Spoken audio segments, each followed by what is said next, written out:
Voilà, donc comme je dis, la relation entre Google et le Sphere, elle est assez ancienne en fait.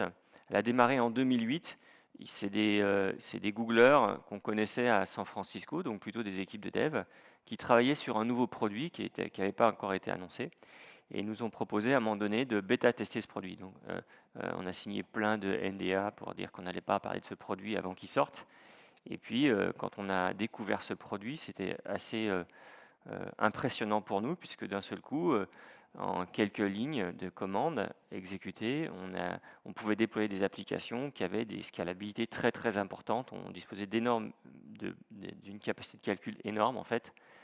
Et donc on s'est dit, bah tiens, il se passe quelque chose en fait. Donc on a commencé à utiliser ça en interne chez Sphere, puis on a commencé à le proposer à nos clients. Et donc dès 2010, on avait des applications cloud qui étaient chez les clients et on voyait la vitesse à laquelle on pouvait démarrer un projet. Donc pour nous, à ce moment-là, on n'avait pas de data center chez Sphere. Donc les acteurs qui gagnaient des gros projets, c'était plutôt des acteurs qui avaient des data centers. Et nous, ça nous permettait de commencer à rentrer en compétition avec ces acteurs-là en disant, bah, nous, on a un data center, c'est le data center de Google en fait. C'est un petit peu comme ça qu'on a démarré. Et ça a commencé à attirer pas mal de clients. On s'est aperçu que ça crée de la valeur, pour Sphere. Donc on a continué à suivre toute la gamme de produits que Google sortait, donc entre autres du BigQuery. On va le voir, ce produit, c'est un produit qui est assez magique, c'est un data warehouse temps réel. Ensuite, on a vu l'arrivée des machines avec le YAS.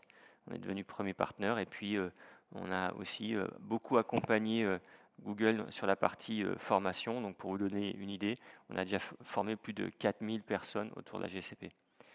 Donc ce slide, c'est pour illustrer qu'on a une relation qui est très très forte avec Google, mais il ne faut pas dire que c'est une relation qui est exclusive. D'ailleurs, ce que Google apprécie, c'est que bien sûr, on maîtrise leur techno, mais on maîtrise aussi, il y a des ingénieurs chez nous qui maîtrisent AWS ou Azure, qui sont certifiés sur ces plateformes. Et c'est ce qui fait aussi notre force. C'est-à-dire que quand on va présenter la GCP, c'est parce qu'on considère qu'elle est la meilleure sur cette techno. Et si dans un autre contexte, il y a un morceau ou une autre plateforme qui est plus adaptée, on n'hésitera pas à la mettre en avant en fait. Donc gardez ça en tête, Sphere n'est pas que un acteur du cloud sur la GCP, c'est vraiment un acteur transverse qui est capable de déployer toutes les plateformes. On a des gens compétents